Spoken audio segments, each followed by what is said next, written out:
God gave Job twice as much as he had before. He was already, listen, this man was already the richest. The Bible tells us, you read the beginning of this book, the Bible tells us he was the richest in all the East. He was the richest before he lost everything. Then God restored to him everything and made him twice as rich as he was before. Hallelujah. So it's back to number one spot.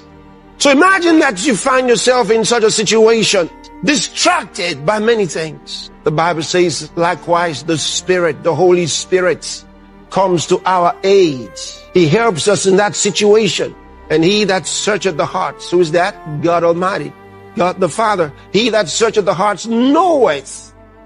He knows what is the mind of the Spirit, because he maketh.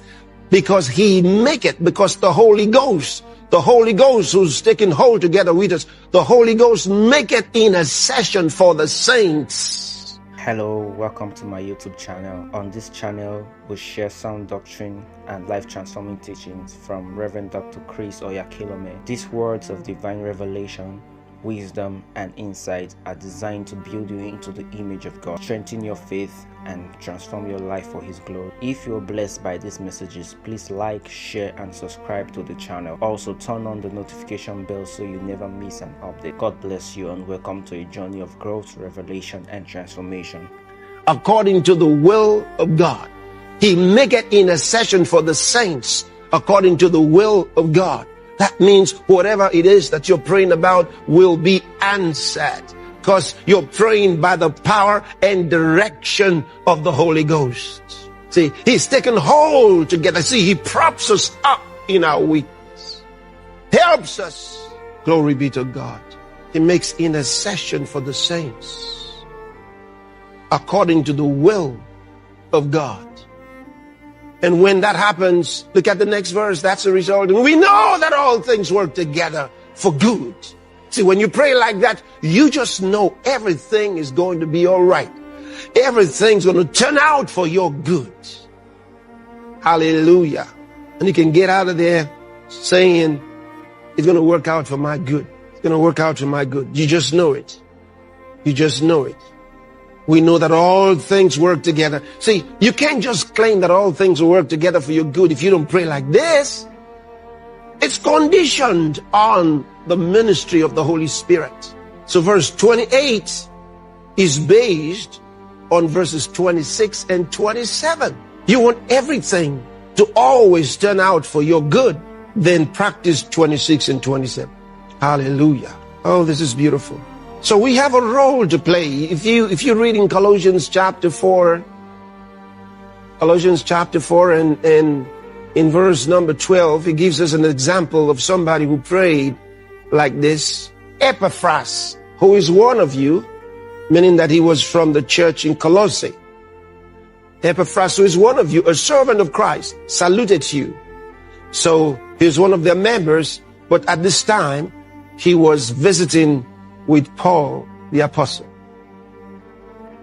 Epaphras, who is one of you, a servant of Christ, saluted you, always laboring fervently for you in prayers, that he may stand perfect and complete in all the will of God. Look at that. It is Epaphras labors fervently for you in prayers. How do you labor in prayer? That's interesting, right? Laboring in prayer. What's translated laboring fervently, broken into two words there? It's one Greek word. Agonizomai. It means the English gets the word agonize from there. It means to strive. It means to contend for something. You get into a contest to contend with the adversary. That's what it means. So, if that is true, as it is, it does mean that Epaphras got into a contention with some force in behalf of the Christians in Colossae. That suddenly he couldn't be fighting God. No, he wouldn't be contending with God. It must be some other force, some evil force. So he's taking hold in prayer together with them against. You see, and that's the same word. It's a verb. All right? That's the same word. Agonizomai. It's a verb. It's the same word that's translated fight in 1 Timothy chapter 6 when you read from verse number 12. Can we look at it? It tells you fight the good fight of faith. Fight the good fight. It's a good fight. It says fight. Fight. Fight the good fight. First word is agonizomai, the verb. Fight. Fight the good fight. Agon is the noun. Good fight. So who are you fighting? God? No. So he's already told you the Holy Spirit, who's God, the Holy Spirit takes hold together with you against your adversary. Now, there are interesting benefits of praying like this, praying for others. See, interceding for others. There are amazing benefits. And let me take you through a couple of simple ones. Genesis chapter 20. Genesis chapter 20. In Genesis chapter 20, there's something very, very significant. And the story goes, well, you can go to the 17th verse. The story goes that Abimelech, a king, had taken Abraham's wife, Sarah, because she was beautiful. And Abraham, of course, because he was afraid, had said she was his sister. So Abimelech took the lady until God talked to Abimelech in the night. In a dream, God said to him, Abimelech, restore that man his wife immediately or I'll kill you. I'll show that to you. I'm not just, let me read it to you. Look at it in verse 6, from verse 6, same book, Genesis chapter 20. And God said unto him in a dream, yea, I know that thou didst this in the integrity of thy heart, for I also withheld thee from sinning against me. Therefore suffered I thee not to touch her. Now therefore restore the man his wife, for he is a prophet, and he shall pray for thee, and thou shalt live. And if thou restore her not, know thou that thou shalt surely die. Thou and all that are dying, everything that belongs to you will die. You and everything, your whole family will die if you don't restore the man his wife. I'll kill all of you. So Abimelech, of course, very quickly did that. But here's the interesting thing, the thing I want you to observe. At this time, Abraham had a promise that he was going to have a son through his wife Sarah, but no pregnancy as yet. He's still confessing, he's still declaring, right? See, sometimes when you are in a situation, God's got to get you guided into some spiritual principles that will help you, and here's one of them. So God said to him, go to Abraham, restore him his wife, and he will pray for you.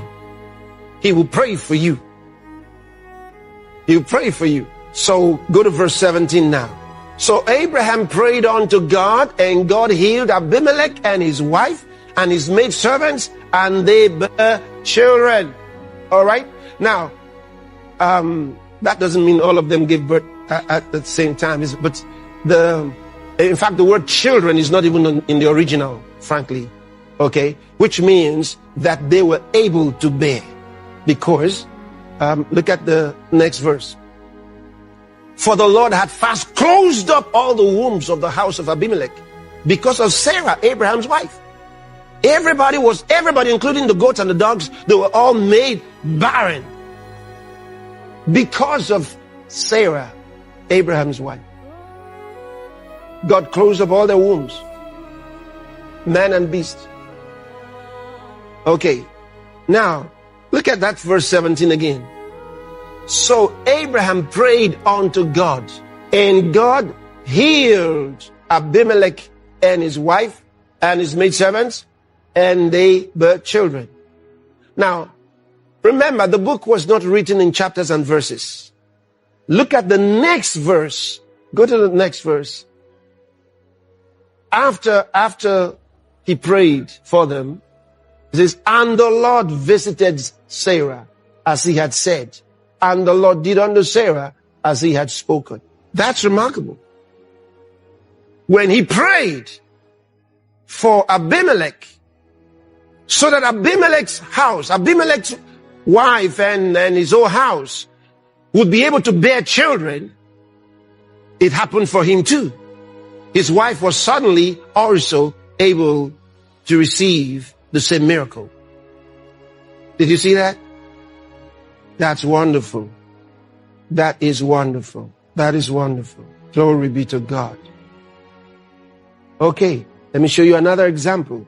Now you go straight to the book of Job, chapter 42. We have the same situation, a similar situation, where God tells Job's friends, they were all good men. All right? And you remember the story of Job. He had several things happen to him. He lost all his wealth. Everything was gone, including his children.